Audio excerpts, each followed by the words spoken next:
Muy buenas, estamos con Juan Francisco Ferré, escritor nacido en 1962 en Málaga, con el que brindamos y le damos la bienvenida en este directazo número 5. Muchas gracias por estar aquí. Gracias a ti por invitarme. Juan Francisco, dicen que la pregunta clave es por qué la gente no lee, pero ¿por qué la gente no escribe? Bueno, yo creo que el problema es que la gente escribe demasiado. Hay poca gente leyendo. Fíjate que en realidad el gran problema es que los talleres de escritura están rebosantes, las editoriales están rebosantes de manuscritos, hay muchísima gente escribiendo y muy poca gente leyendo. Ese es el gran problema. La mayor parte de la gente que lee es gente que escribe. Y se ha perdido eso que a mí me parece esencial en la literatura, que es el lector puro. Ese que busca en la literatura iluminación intelectual, espiritual, sensorial, sensual, es decir, lo que siempre ha habido en la literatura y que hoy, en un mundo de egos gigantescos, en un mundo donde no todos cabemos en la misma habitación porque nuestros egos son enormes, no cabe que haya un escritor y un lector que no sean, curiosamente, a su vez, egos que chocan. Decía un amigo mío, Alberto Fernández, que fue jefe en Shanghái, llevando una distribuidora de vinos, que quién sabe si la siguiente generación no va a querer beber vino y se acaba el negocio como tal. ¿Se puede acabar el negocio de los libros porque un día falten lectores? Yo en Shanghái lo último que pensaría es en beber vino. Te lo digo sinceramente, en Shanghái pensaría en todo menos en beber vino. Creo que el vino es un vicio europeo que han adquirido los americanos y los sudamericanos y que realmente está sobrevalorado. Yo soy del viejo Scotch y con alguna variante de Bourbon. Y en Shanghái quizá me prestaría algún alcohol más bien chinesco. De joven, ¿habrías comido falos para ser publicado? Qué nostalgia, de joven. De joven habría comido coños para ser publicado. Falos nunca he tenido que comer por fortuna y si me quiero comer alguna vez una polla, no lo haré para ser publicado, sino porque me apetezca. ¿Crees que existen escritores que engulleron penes para justamente eso, ser escritores? No, sé que existen actores muy famosos, de por aquí por cierto, que no solo engulleron penes con la boca, sino que probablemente lo engulleron con el ano también. Y así hicieron una gran carrera que los llevó incluso a Hollywood. Pero esto es una provocación mía. Como ves, llevo una marca aquí y esta marca me implica en algo que yo creo que Guillermo no te ha contado nunca, y es que yo formo parte del club de la lucha de los escritores españoles. Entonces nos damos cita a algunos escritores de vez en cuando, sobre todo a los que ataco, para rompernos la cara. Y últimamente he tenido un encuentro en que me han golpeado, pero no quieras saber cómo ha quedado el otro. ¿En serio? Sí, sí. El Club de la Lucha de los Escritores es probablemente uno de los clubes de la lucha más feroces que hay en el mundo. Ríete tú de los clubes de la lucha proletarios o de camioneros, de los que también conozco algo, por cierto. Juan Francisco, ¿cómo vive alguien como usted que viene de otra época? ¿Usted? ¿Me llama usted? Sí, bueno, como tú. Prostitúyeme, llámame tú. ¿Cómo vive alguien como tú que viene de otra época? El cambio de vida sin internet a vida por internet. O dicho de otro modo, ¿cómo era todo antes? Cuando no había redes sociales, ¿no lo recuerdas, por favor? Ya ni me acuerdo. Es verdad que todo parecía más fácil, pero también todo era más extraño. Yo creo que con las redes sociales hubo una posibilidad de abrirse camino y al encuentro de gente que hoy en día ni imaginaríamos que conocemos o que nos conoce. Yo creo que en ese sentido es verdad que Internet abrió las puertas, prostituyó, en el buen sentido de la expresión, para que nos conociera gente que antes no nos hubiera conocido nunca. En el fondo le jodimos la fiesta a todos aquellos que querían que tenían el negocio controlado. Y si fueras editor, ¿qué publicarías? Solo lo que me gustara. Y eso es difícil, ¿eh? Puede ser malo o bueno, pero tiene que gustarme. Dime géneros. Degenerados. ¿Te fijarías solamente en el concluyente beneficio? Me fijaría en la silueta, el tamaño de ciertos órganos, ciertas partes del cuerpo, y me fijaría sobre todo en el tamaño de la inteligencia. No creo que un escritor pueda exhibir estupidez. Y creo que eso es algo con lo que curiosamente convivimos cada vez más. Me explico.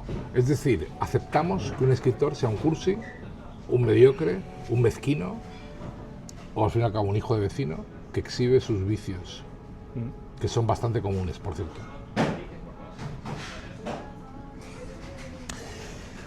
Imagínate que eres negro y que necesitando la pasta te pide cualquier político, pongamos por caso ahora que está de moda Zapatero, una hagiografía. Son 100.000 euros por adelantado, pero llevarían tu firma. ¿De moda o de modé? ZP. Yo me recuerdo una escena de Torrente genial, en el Torrente 4 creo que fue, en la cual Torrente llega a su casa, que se le ha alquilado a 1000 latinoamericanos, y les dice, estos socialistas se han vuelto locos.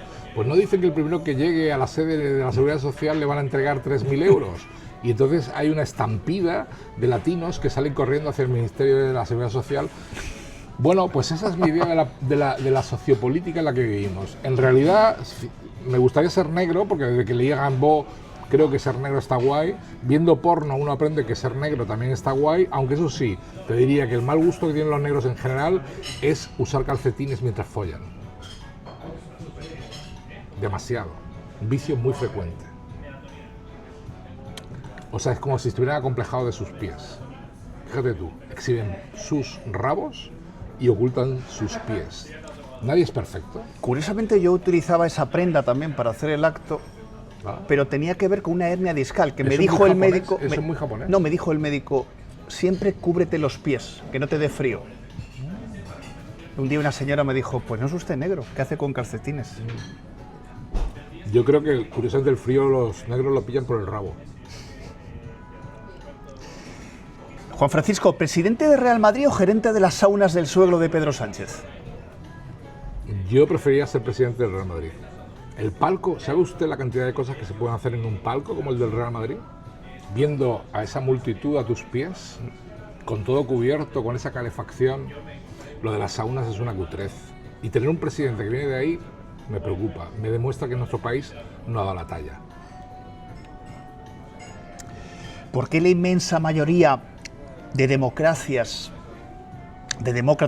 denostan a Trump, mientras miran para otro lado con Putin, ignoran a Xi Jinping y le bailan el agua a los ayatolás iraníes? ¿Es esto comprensible para una mente que está creciendo?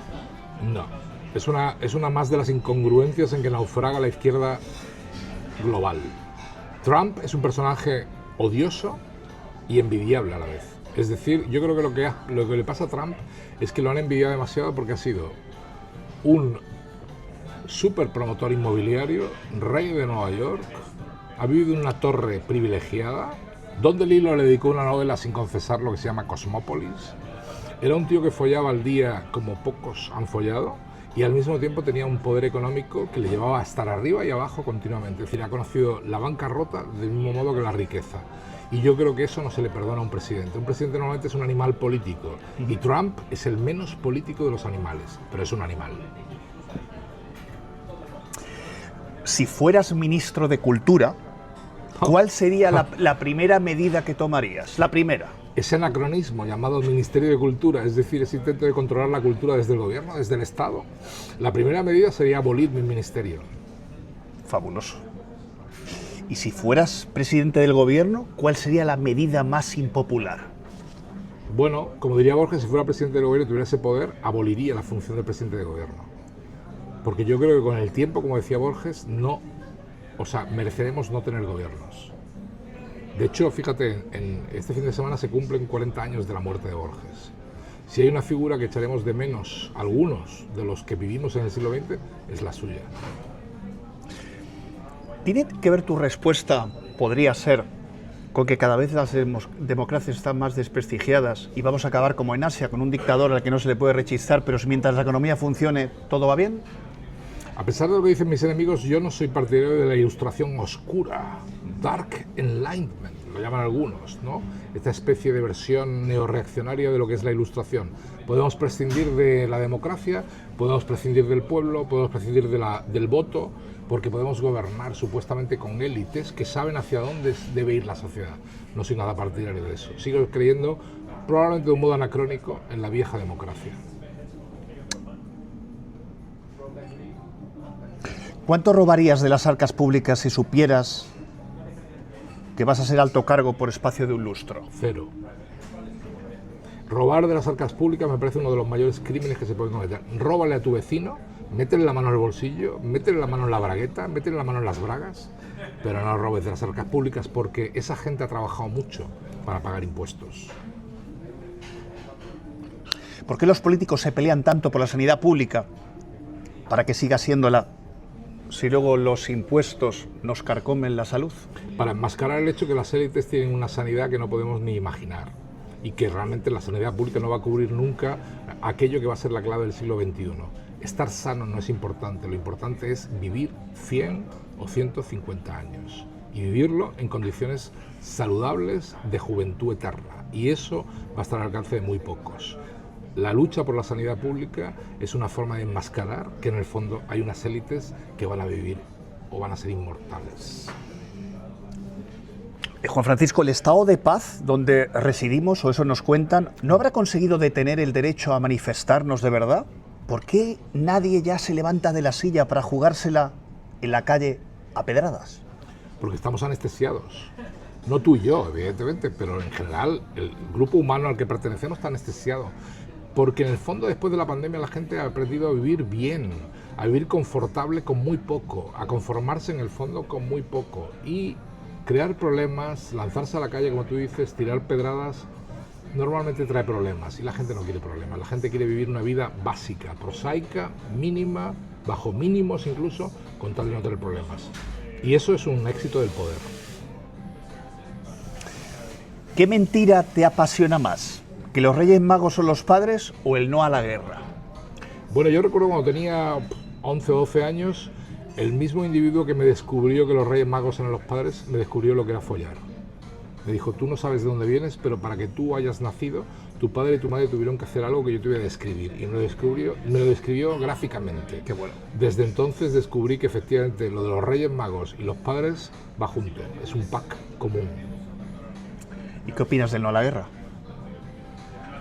Odio la guerra, pero odio las mentiras en torno a por qué una guerra puede ser evidentemente un problema. Porque yo creo que en el fondo el no a la guerra es un eslogan que han utilizado la izquierda para oponerse siempre a una voluntad de poder que es la americana, olvidando que cuando la Unión Soviética, y yo tenía muy pocos años, cuando la Unión Soviética invadió Afganistán, la izquierda cayó. Cuando Estados Unidos invadió países latinoamericanos, la izquierda clamó. Y eso me dio una lección fundamental. Yo tenía amigos que han luchado con los mujahidines contra las tropas soviéticas. Y te puedo asegurar, y tú sabes bien que eres un gran viajero, te puedo asegurar que haber conocido esa versión de la historia te enseña mucho sobre la voluntad política de algunos sectores de la izquierda mundial. Si desaparecieran las armas, por lo tanto, ¿cómo nos mataríamos? A pollazos, a pedradas, a palazos. La humanidad siempre se matará por una sencilla razón. El odio pesa más que el amor, por desgracia. Pero no entre tú y yo, porque entre tú y yo hay amor. Pero el amor no es la dominante en la existencia. El odio, por cierto, es un motor muy poderoso de la historia. ¿Crees que Marruecos invadirá la península ibérica tras Ceuta, Melilla y Canarias? No me cabe duda. Juan Goytisolo, que era mi amigo, pensaba que ojalá Marruecos decidiera otra vez invadir, como en el siglo VIII, España, la península ibérica. Yo personalmente, como no siento ninguna simpatía por el Islam, porque me parece que el fanatismo religioso es una de las grandes plagas allí y aquí, yo pienso que Marruecos debe quedarse donde está. Y donde está es preocupante, porque sinceramente es el gran aliado de Estados Unidos, el gran aliado de Israel, y España tiene poco que hacer ahí. Y curiosamente Sánchez se ha empeñado en hacer de Marruecos su gran tapadera, pero se olvida de que Trump lo hizo antes.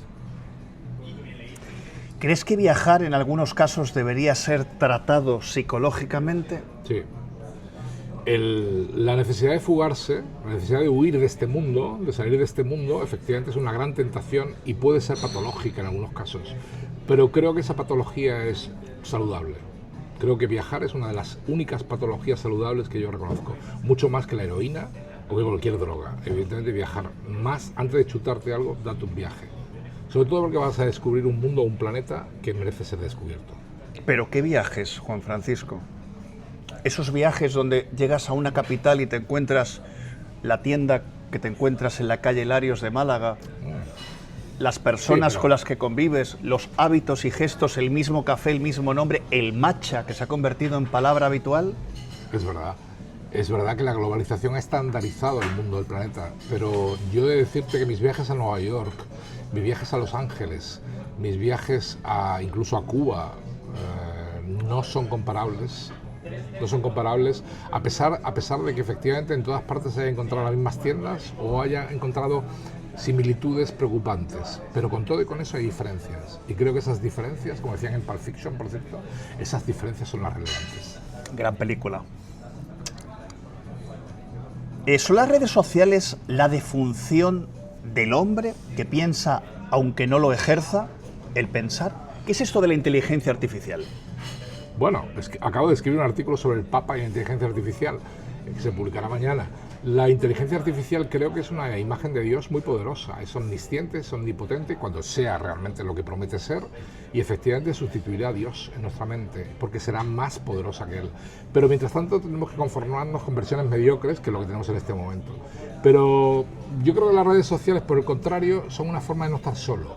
Son uno de los instrumentos para mucha gente de no encontrarse con la soledad, de no vivir la muerte en solitario o de no enfrentarse a los peligros de la vida en soledad. Y yo creo que en ese sentido han hecho un bien y un mal al mismo tiempo, porque han encontrado una zona de confort para todo el mundo, en el cual yo creo que tecnológicamente, digámoslo así, todo el mundo ha encontrado un lugar en el cual refugiarse y poder decir estoy más calentito aquí que fuera. Pero es verdad que a medida que las redes sociales crecían, la intemperie fuera también crecía. Por lo tanto, debemos aceptar como una normalidad el que las parejas, la mayoría o una buena parte, se conozcan en Tinder o en no sé dónde. Yo tengo amigos que ligan en Tinder o en otras en Point, ¿cómo se llama? Matchpoint, no me acuerdo. Hay muchos sitios donde la gente liga. Yo tengo amigos que ligan ahí. Nunca lo he intentado porque no me ha hecho falta.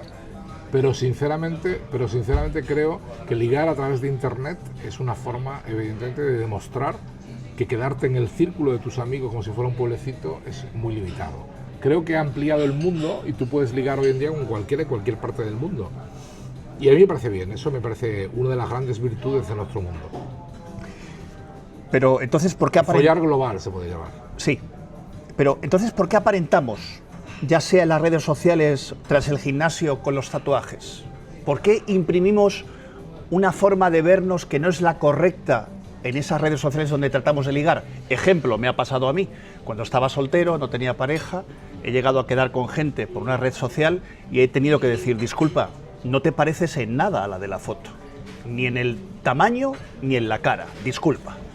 Bueno, efectivamente, las redes sociales favorecen la simulación, favorecen el simulacro o el disimulo incluso. Pero claro, como tú dices siempre, el test de la realidad termina siendo necesario.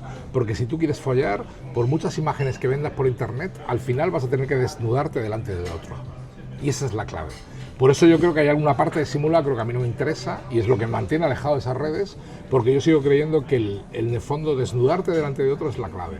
Y ojo, con todos tus defectos y con todas tus virtudes. Pero ojo, no me vengas con fotitos, porque las fotitos no engañan a nadie. Ahora eso sí, eso está favoreciendo a la sociedad de pajilleros y pajilleras, porque está muy bonito. Y autopajilleros, es decir, está muy bonito eso de ponerse guapo o guapa en las redes sociales y hacerse pajas uno mismo, pensando en lo guapo que está. Si prácticamente no cocinamos, la comida preparada llegó para quedarse, vivimos suplantando nuestra identidad, como hemos visto en el gimnasio, cuando no nos atornillamos 20 tatuajes. ¿Por qué seguimos viviendo? ¿Para qué seguimos viviendo? Dices tú la comida preparada y yo digo el catering. ¿Cuántos restaurantes sirven catering? No tienen chef, no tienen originalidad. Tú vas a un restaurante de moda y resulta que lo que te están sirviendo es catering. Hemos aceptado la estandarización del gusto, del paladar, del sabor. Antes las casas, si me permites, me quejé hace años de que todas estaban conseguidas en el IKEA. Pero es que el otro día he ido a 2 frigoríficos de amigos y me he encontrado productos, perdón por la publicidad, de Mercadona, ensaladillas rusas, no sé cuánto. Quiero decir, y está muy bien que haya... No se cocina. ¿Para qué venimos a este mundo? Ya no cocinamos, se hace el acto por internet, se lee menos, desgraciadamente. Ya pronto habrá robots que cuiden de nosotros. No tiramos piedras, pero no nos manifestamos. Claro. ¿Qué queda? ¿Qué queda? Una desactivación total de lo que nos hacía humanos. Somos menos humanos que los humanos. Desde luego, yo creo que cualquiera del siglo XIX, si despertara en nuestra época, incluso del siglo XX, diría yo, se sorprendería, diría, pero ¿cómo habéis aceptado una vida no ya artificial, sino demediada, desactivada, una vida en la cual todo aquello que considerábamos humano ha sido cedido a las máquinas? Y yo creo que en el futuro nos daremos cuenta de que al final no hará falta moverse con implantes, podremos hacer todo aquello con lo que soñamos y no hará falta hacer un solo esfuerzo físico, ni sudar una sola gota, ni por supuesto mover un solo músculo. Y es terrible, ¿eh? Pero no lo veremos ni tú y yo, ni tú ni yo. Si la humanidad estuviera en peligro, ¿azuzaría las llamaradas o trataría de apagarlas? Y que conste que nadie te va a ver, no te va a juzgar. Yo creo que el fin del mundo es un mito. Creo que la humanidad no merece terminar, pero tampoco va a hacer muchos esfuerzos para no acabar, como diría aquel, no con un estallido, sino sencillamente con una especie de, como las bombillas que se apagan sin hacer ruido, ¿no? La humanidad está condenada a ser, evidentemente en el futuro, una subsidiaria de las máquinas. Si fueras homosexual, que a lo mejor lo eres, ¿con qué hombre te gustaría compartir el resto de tu vida? Un hombre para compartir el resto de tu vida con todo lo que conlleva. El baño, la comida, los paseos, las vacaciones. Tengo muy claro que preferiría la soledad. Si me gusta algo en la vida es explorar el otro, lo otro, y por tanto para mí siempre en la vida han sido las mujeres. ¿Y en una cárcel te caen 20 años y no deseas eyacular? Bueno, en ese caso reharía mis conceptos y probablemente empezaría a pensar en aquello que una novela cubana muy graciosa llamaba Hombres sin mujer. Cuando eres un hombre sin mujer, a lo mejor tienes que reconfigurar tu pensamiento. Pero yo digo, en un mundo libre, en un mundo en el cual yo pueda desarrollarme con libertad, creo que renunciar a lo femenino sería lo más difícil para mí. A la convivencia y a la relación permanente con lo femenino. Es algo que a mí me viene bien, no solo sexualmente. Y creo que a todo hombre. El problema es que algunos lo han olvidado o lo temen, porque las mujeres de hoy son muy temidas por algunos hombres. Cuanto más libertad ha cobrado una mujer, más peligrosa se vuelve para el género masculino. Y eso ha hecho que muchos tíos se retiren de la liga, se abstengan, se oculten. ¿O se sometan? No, ojalá, porque entonces en ese caso ellas podrían ser felices haciendo de dominatrix. Pero no, estoy hablando de hombres que huyen de las mujeres y huyen de lo femenino. ¿Por qué el hombre es tan cobarde ante las mujeres? Esa es una pregunta que yo realmente me moriré sin haber respondido. Si el clítoris está delante, ¿qué sentido tiene el sexo anal? El clítoris es verdaderamente el órgano que hace superior a la mujer. Es la parte de su sexo que la hace superior. El sexo anal tiene un atractivo, imagino, para el hombre al que le da miedo el clítoris. Para quienes no nos da miedo el clítoris, no ver el clítoris, no tenerlo enfrente, no desafiarlo, no de alguna forma contribuir a que su complicidad haga más feliz a nuestra amante, es un error. ¿Cuándo será bucaque la palabra del año para la RAE? Espero que nunca. Volvemos a la literatura. Creo que esto no es una homofobia, porque yo no soy homófobo, pero yo me preocuparía si la homofobia está basada, mejor dicho, si la homofilia está basada en la misoginia. Prefiero ser homófobo antes que misógino. Volvíamos a la literatura. ¿Qué escritor y qué prosista y cuál poeta? La gente quiere leer, tú eres escritora. Es que escritor sin un género no sabría definirlo, que es un escritor. Novelista, Pynchon, Thomas Pynchon. Vivo todavía, legible todavía, nueva novela en el mercado, por tanto es alguien perfectamente recomendable. Aparte de mí, evidentemente, que siempre me recomiendo lo suficiente, pero yo no quiero ponerme en esa liga, por tanto hablo solo de autores que respeto y recomiendo. Michel Houellebecq en Francia, Thomas Pynchon en Estados Unidos, Richard Powers también es un gran escritor, no sé, gente así. Ian McEwan incluso en Inglaterra. Para un novelista como tú, ¿lees poesía? No, hace mucho tiempo que no. ¿Y no ha habido un poeta que te haya marcado sí, algo? En otra época, Eliot, Pessoa, evidentemente Borges, el propio Borges, mucho Rilke, efectivamente. Yo he leído la gran tradición de la poesía, Baudelaire, he leído la gran tradición de la poesía. Te me preguntabas por el negro, yo aprendí con Rimbaud, je suis l'autre, je suis le nègre. Sinegra, decía Rimbaud. Es decir, a mí los poetas de otra época me ponían mucho, pero los poetas de hoy no me ponen nada, o en general no me ponen nada. Es muy raro que a mí me excite un poeta de hace 20, 25 años. Creo que la poesía se ha degradado y está sobrevalorada. El otro día leí, te lo voy a decir porque me escandalizó, leí una necia crónica en El Mundo sobre la visita del Papa y sobre todo sobre el acto de ayer en el Movistar Arena, escrita por un necio idólatra de la poesía. No hay nada más repugnante que leer una crónica como la que yo leí en El Mundo, escrita por un necio idólatra de la poesía sobre la visita del Papa y su lectura supuestamente de algunos poetas de la tradición española. Yo te digo, esa crónica para mí es antológica de todo lo que odio y detesto en la cultura española. Y además el que la escribe es un necio, un idiota, pero en fin, no lo sabe. Hay más necios, Mejor para él. hay más necios en la literatura que en las carnicerías, por ejemplo. Sin duda. El carnicero, como dijo Chabrol en aquella película, puede ser un salvaje, puede ser un primitivo, puede ser un psicópata, puede ser un asesino, pero nunca es un necio. Un necio es solo aquel que ha participado de la cultura lo suficiente como para poder definirse dentro de ella con categorías equivocadas. Dime, si es tan amable, tu mayor error cometido en vida. Ninguno demasiado grave, sinceramente, y me arrepiento de no haber cometido nada grave. Me hubiera gustado matar a alguien, violar a alguien, odiar a alguien, porque probablemente tendría algo por lo cual sentir culpa y sentirme víctima de algún tipo de fuerza. O incluso, fíjate, ahora que está el Papa pidiendo, yo creo que habré sido abusado por algún miembro de la Iglesia. Sí, yo creo que hubiera sido la situación perfecta. Empezar a lloriquear ahora delante de la cámara diciendo yo fui abusado por un sacerdote cuando tenía 11 años. No, me niego a eso. No, ningún pecado imperdonable. ¿Y un sueño por cumplir?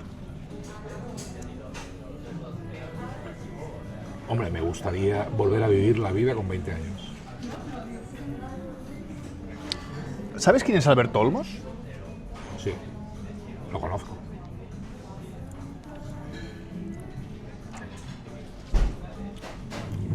Él dice cosas que me interesan muchísimo y que me aportan, pero hay un par de ellas que el otro día con Guillermo Mas Arellano tratamos, y yo quería tratarlas contigo. ¿Por qué crees que dice que los hombres que han tenido hijos deberían votar y los que no deberíamos abstenernos? Y también dice que la filosofía no sirve para nada. Bueno, lo segundo, dada la trayectoria de los últimos 50 años, me parece aceptable. Lo primero creo que es la típica soberbia genética de alguien que cree que porque ha tenido hijos se ha cegado, se ha ofuscado y se ha creído que esa es la función máxima que puedes realizar un hombre. Yo como creo que eso es un espejismo más, una ilusión más del patriarcado, por cierto, del patriarcado blando este que vivimos, porque no hay que olvidar que vivimos un patriarcado blando, un patriarcado de padres podemitas, izquierdistas, que en el fondo piensan que ser padre no está tan mal, pero eso sí, siempre que sepas educar a tus hijos en la dirección correcta. Yo creo que esa idea nace precisamente de eso, ¿no? De la soberbia genética de haber creído que ser padre es lo máximo que se puede ser en la vida. He conocido mucha gente de izquierdas que comparte esa idea de la derecha. Cuando yo creo que las únicas que pueden estar verdaderamente orgullosas son ellas, son madres, y eso no se puede negar. Yo en la maternidad sí creo que es la mayor envidia que puede sentir el hombre. Leonardo ya la sentía. Correcto.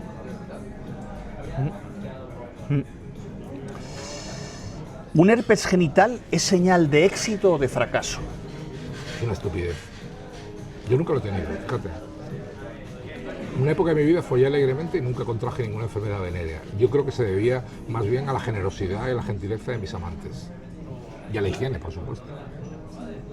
Pero yo creo que un herpes genital no es una prueba de nada. Yo creo que Ábalos no es un ejemplo de, precisamente...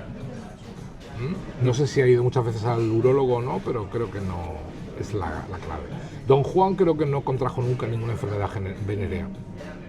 Así que el primero que puede ser que la primera vez que lo hagas te contagias, pero eso no significa nada. Herpes genital, por tanto, fracaso.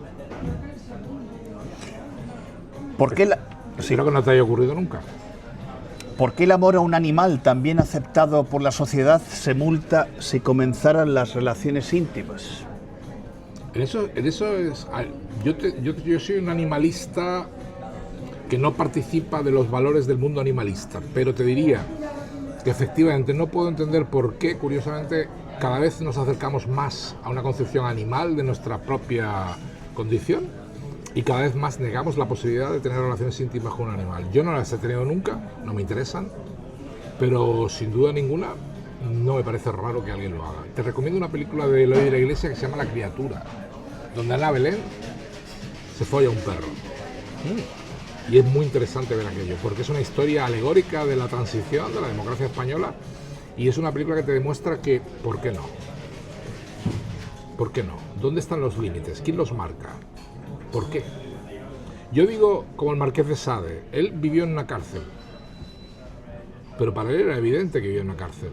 Vivió encerrado en bastiones carcelarios, luego vivió en manicomios. ¿No será que nosotros no nos damos cuenta de que vivimos también en una cárcel y en un manicomio?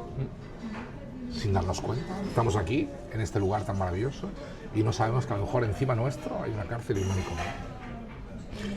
Últimas preguntas. Últimas preguntas. Casi Suena voluntades. trascendente. Casi voluntades, ¿no? Últimas voluntades. Yo mis directos directos siempre digo a los que están siguiendo el directo, últimas voluntades, son los últimos minutos. ¿Por qué crees? Perdón, porque España necesitaría un tsunami. Sí. Y no me quiero quedar corto. Te hablo de millones de muertos y heridos. ¿Sería esa una manera de volver a entablar una relación con la realidad a posteriori? Me plantea muchos problemas el tema de los muertos y los heridos, pero yo sí he dicho una cosa y la confirmo. Creo que el gran error histórico español fue no participar en la Primera Guerra Mundial. Eso hubiera cambiado absolutamente nuestro destino en el siglo XX. Y por lo tanto España es ese país que se abstuvo, y fíjate lo que te digo, abstuvo de participar en una guerra que cambió definitivamente el paisaje europeo. Pero es curioso, luego no nos abstuvimos de pelearnos entre nosotros y matarnos. No queríamos guerrear, ese no a la guerra, claro, que es tanto exhibimos hacia afuera, pero hacia adentro es una masacre. Lo acabas de decir, efectivamente, el mismo que defiende el eslogan del no a la guerra, los mismos, porque es ZP hace 20 años y ahora es el otro, PS, no como lo llaman los papeles de Leire, PS, el no a la guerra lo exhiben aquellos mismos que están polarizando de un modo guerra civilista, un clima social que hasta ahora estaba bastante tranquilo. Esos mismos que no les importaría para nada, aunque fuera simbólicamente o de un modo incruento que hubiera una nueva guerra civil, esos mismos dicen no a la guerra cuando se trata de Irán, o cuando se trata de Cuba, o se trata de Venezuela, o se trata de Gaza, o se trata de... ¿Por qué? ¿Nunca nos hemos preguntado por qué la izquierda se pone tan nerviosa cuando, curiosamente, el embajador americano se reúne con líderes de la derecha? Y, curiosamente, nunca nos hemos preguntado por qué Cuba es una república soviética repugnante. O ha sido durante décadas una república soviética repugnante, una dictadura totalitaria que ha masacrado a su población, que la ha sometido a la pobreza, y nunca se han quejado. Nunca se han quejado. Igual que los ayatolás, no son un problema para ellos. El problema es Trump, no el ayatolá.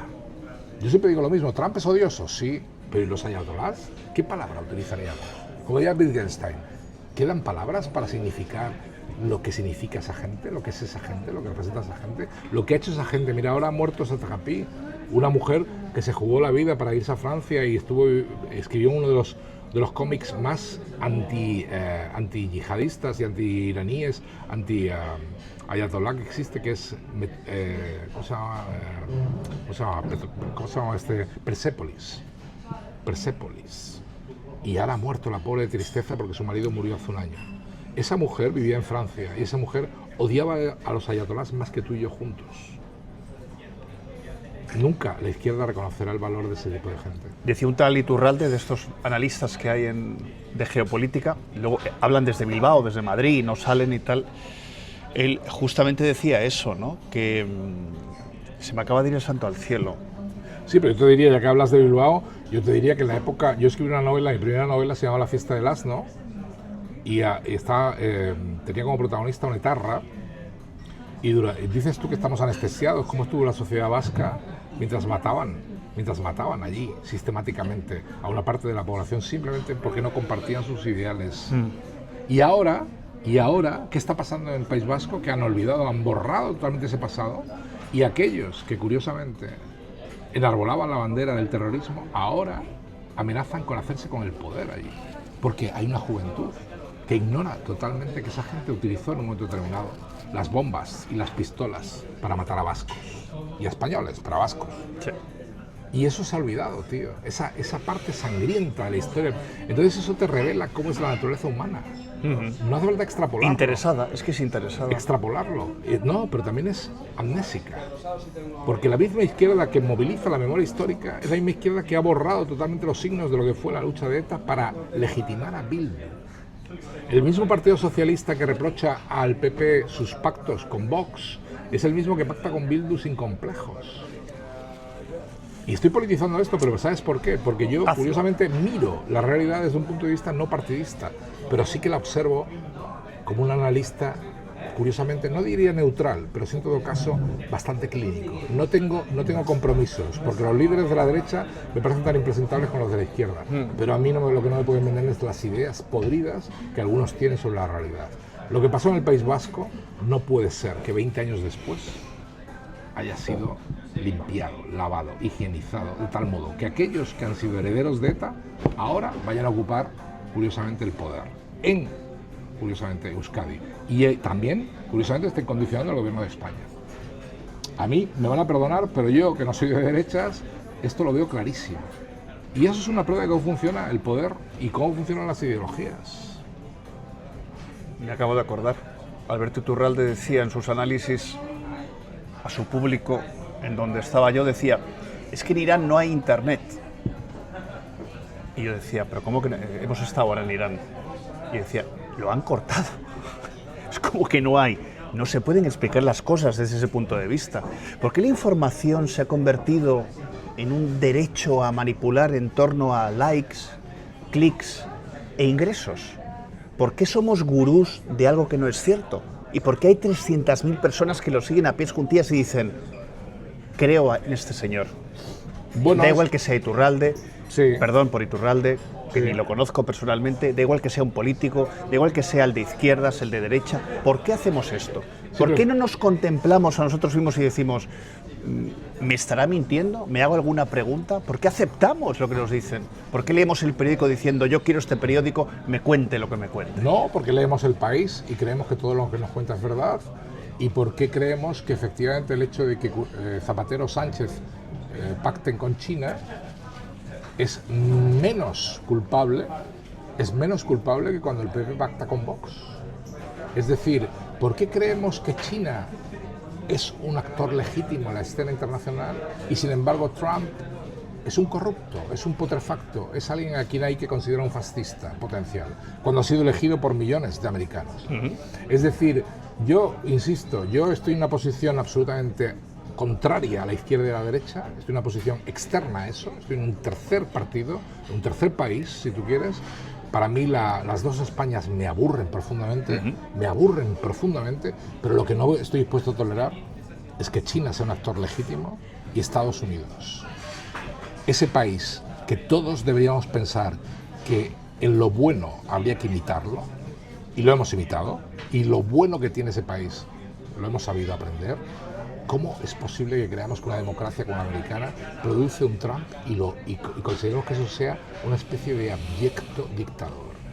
Esa es la aberración en la que no estoy dispuesto a caer, y en cambio China es sagrada.